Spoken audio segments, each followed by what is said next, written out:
Today we are going to be talking about multi-entity and consolidations and how Intacct really makes those things user-friendly. It really gives you a lot of power with your system and flexibility with multi-entity accounting and consolidations.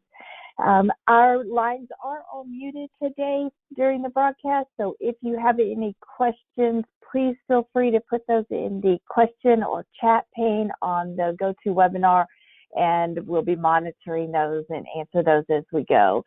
So with that, we will get started.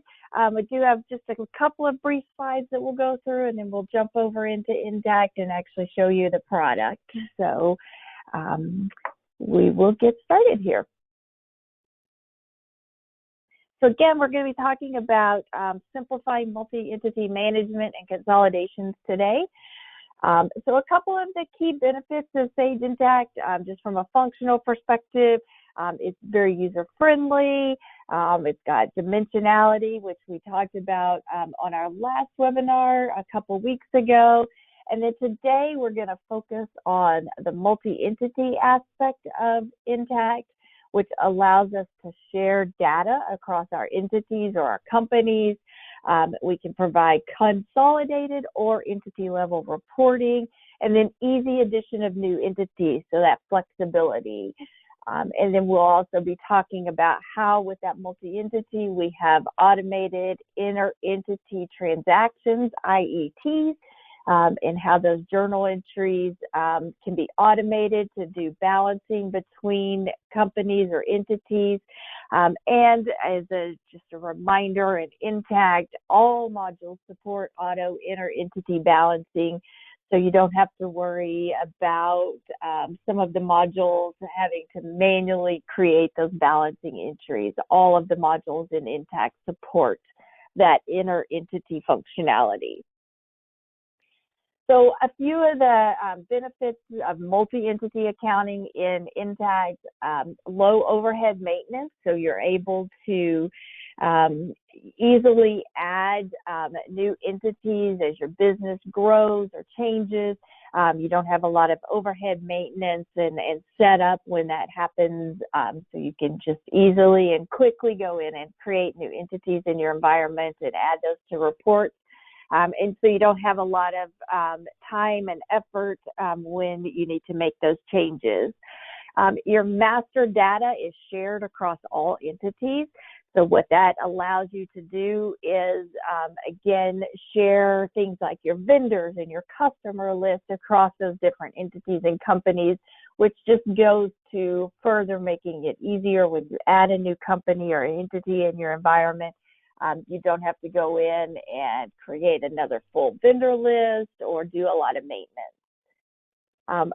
Throughout the system, on your reports and dashboards, you can easily filter on those so that you can see your financial data at a single entity level, a group of entities, or all entities combined. So you can create groups that allow you to see your data in different formats, so you can kind of slice and dice that and see different combinations of your companies to really give you the data that you need. Your transactions can cross between entities, so if you have expenses that need to be allocated out across companies, you can set those up. And then the system will automatically balance those entries for you using predefined due to from GL accounts. And then when you have the additional aspect of consolidations set up, if it's more than just combining those companies, it's true consolidations where you need to eliminate any intercompany transactions or balances. You can set up the consolidation module with automated elimination entries that happen during that consolidation process. So Intacct is really adding that functionality in there to try to automate as much as possible to really make your accounting close cycle much easier and the overhead and maintenance on the system much easier. Okay, So with that, I'm going to jump over here into Intacct and show you some of that functionality that we have in the system. So again, as we're working in the system, you'll notice that I'm here at top level. So you'll see that where I stay at that level, I'm not having to log into separate companies like you have to do in your Sage 100 or Sage 500. So we're going to stay at top level. In this particular demo company, each of these entities are 100, 200, 300, etc. are all my legal entities or my companies. So this would be the equivalent of your different companies in your current system. So you can see in here I've got 7 companies, but I'm going to stay at top level as I transact in the system. So what that means is when I go in and I set up vendors, for example, under my accounts payable, I have my vendor list here. And that vendor list is now shared across all of those companies. So if I need to go in and enter an accounts payable bill for expenses to any one of those companies or any combination of those companies, I'm able to do so. And I don't have to set that vendor up 7 times so that it's in each of those companies. I set it up one time and I'm able to share that and use that across all of my companies. So when I go in and enter a bill, an AP bill, I'm just going to choose one of my vendors here. Choose one of my vendors here. And put in my invoice number, so just some standard functionality here. I've already got something with that number. And then what you'll see is when you get to your coding for your expenses on the AP bill, I've got my GL account here. I'm going to put in my amount. And then in this field, in this case, I've got it labeled as a location field. I'm going to have my different companies. So if I look at that drop-down list, I'll see all of my companies. So I can put in this expense, and I can actually have it allocated out and charge that expense out to all of my companies when I enter that bill in. So I don't have to go in to each company and put their portion of the bill in. I can actually expense that out at the time that I'm entering it and charge that out to each of the company's expenses. The system will then go in and it will create an AP payable balance on each of those companies. And then when I go in and actually pay that bill, depending on which company I pay that bill out of, it may or may not create a due to from between that company and the companies that the expense is sitting in. If each of these companies, 100, 200, 300, 400, they all have their own bank account, and you want to pay their portion of the bill out of their bank account, you can do that. So I can pay out of my Texas company bank account their $100 for that portion of the expense, and then it's not going to create a due to from balance because they paid just their portion of the expense. If, however, in my Texas company, they pay the entire $400 bill, then each of these other companies will create a due to from balance automatically between the company, their company code and company 100 that paid that bill. So it's going to do all of that balancing for you based on who pays the bill. So again, each company can pay their portion of the bill and it not create any due to from. But if one company, if you've got maybe a kind of an overhead or a pay company that does handle all of the payables, that company can pay all of the bills, and then each of the other companies will get their portion of the expense, but then have a due to from balance for that bill on their balance sheet. Okay. Likewise, when I go in and enter a journal entry, I can also cross between my expenses or my balance sheet, any of my GL accounts, so I can put in, excuse me, my different companies. When I do a journal entry, it's going to ask me my source company. So it's going to use this company as my balancing company. So it's going to go to the setup on this particular company and look to see what GL accounts I've predefined to use for my due to from. So I'm just going to put in some marketing expense here. I'm going to put some here to my Texas location. So I'm going to give them $100 of expense for marketing. Let's see, let's give my New Mexico company some expense, and we'll just keep adding a couple lines here. You can see how this is going to work. And we'll do one more here. And then I'm going to put this in some prepaid, and we'll put the whole credit in my Texas 100 company here, my prepaid account. So I'm going to go ahead and submit this entry for posting. And if I go back now and view that journal entry that it just created, you'll see that it's added this section at the bottom, which is my inner entity entries, which is my balancing. So it's gone out to my company 100 and looked at my definition for which GL accounts to use for my due to from.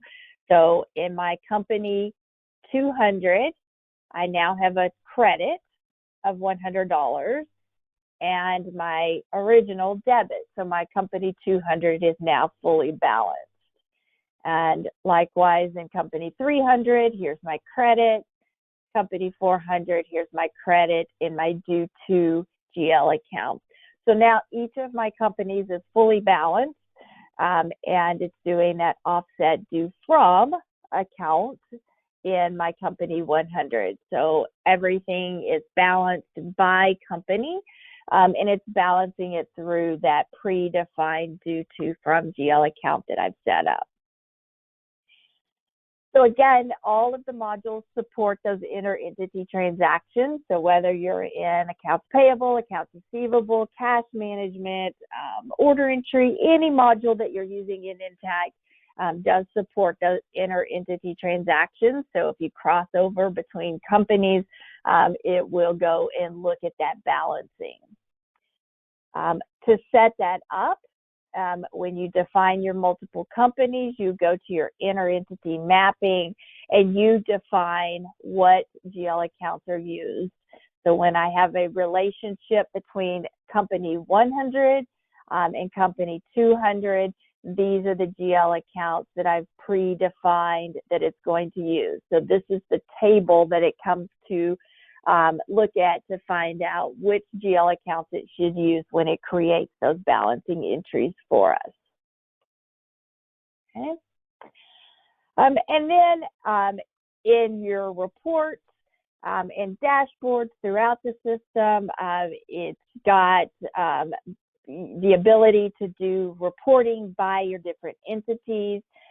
This is something that we cover in some of our reporting webinars, but just as a quick little reminder here, we've got this functionality in our reporting to do automatic expand by.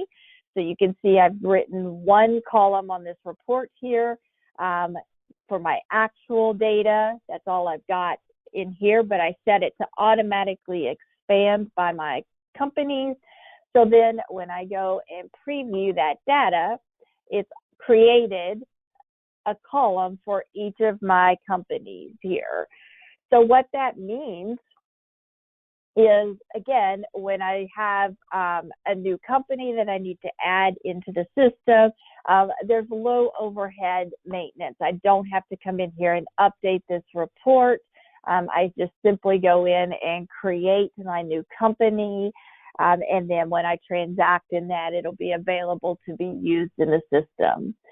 So just to kind of show you the ease of setting that up, I'm going to go into my company and I'm going to add a new entity here.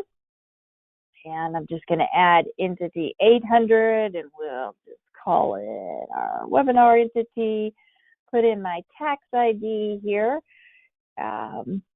And I can fill in, of course, any of this other information, calendar, start dates, any of that.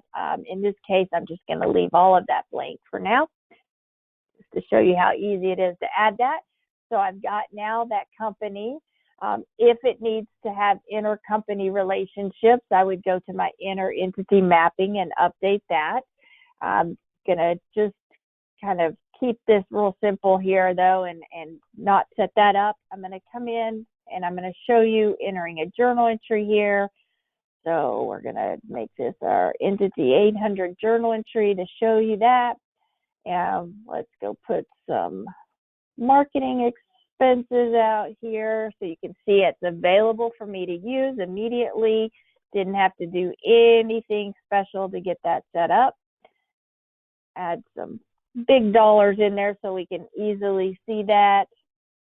And let's do some, what's another, we'll just offset this to our travel so we can see some different lines on our report.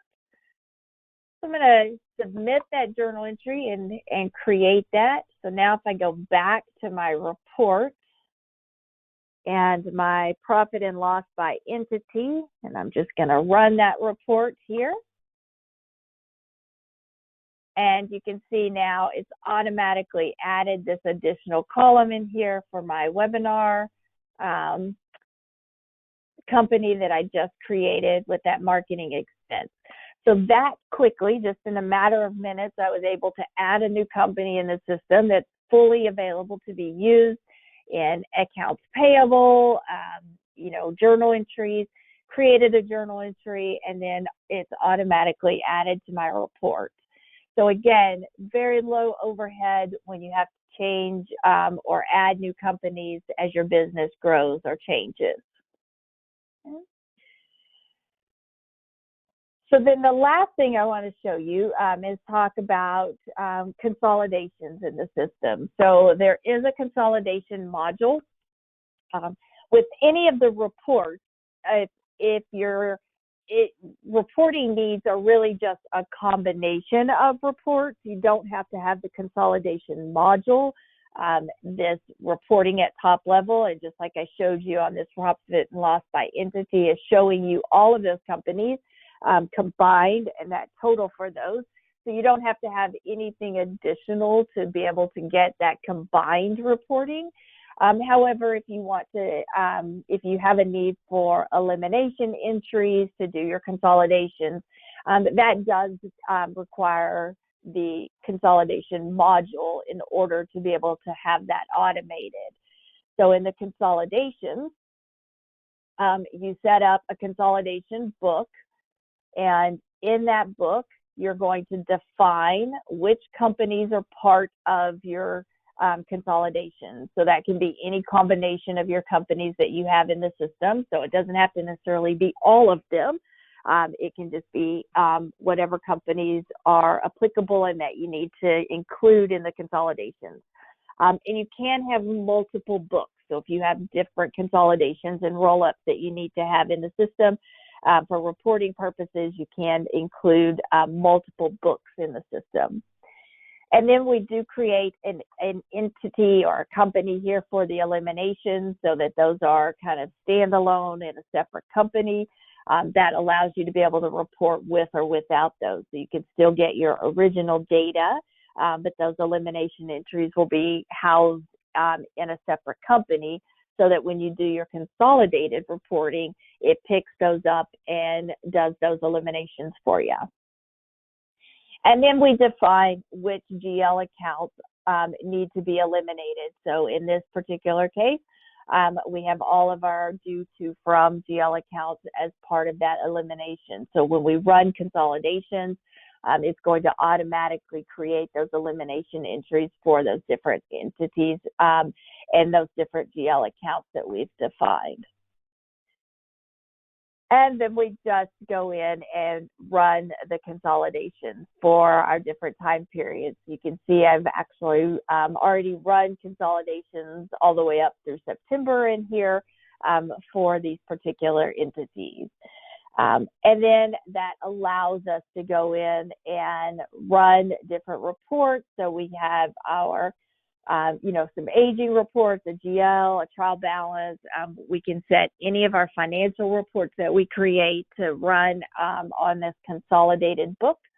So I'm just going to run that particular trial balance report, and let's run it through September since we know that's been consolidated. And I'm going to include my elimination book so that I can actually see that eliminated balance. And then when I look at that, I didn't run something correctly, then I should see my total eliminated, my total trial balance with eliminations in there.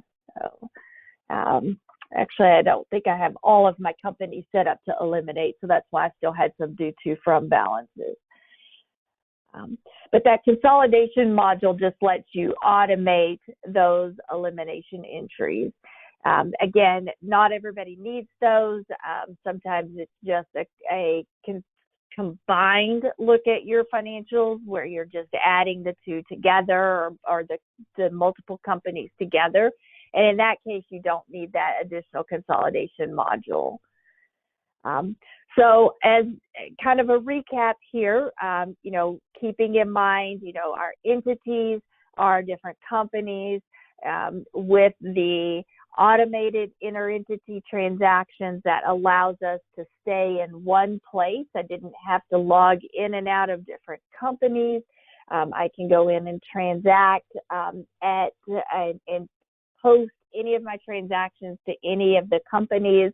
I can cross between companies and the system will do that automated balancing for me.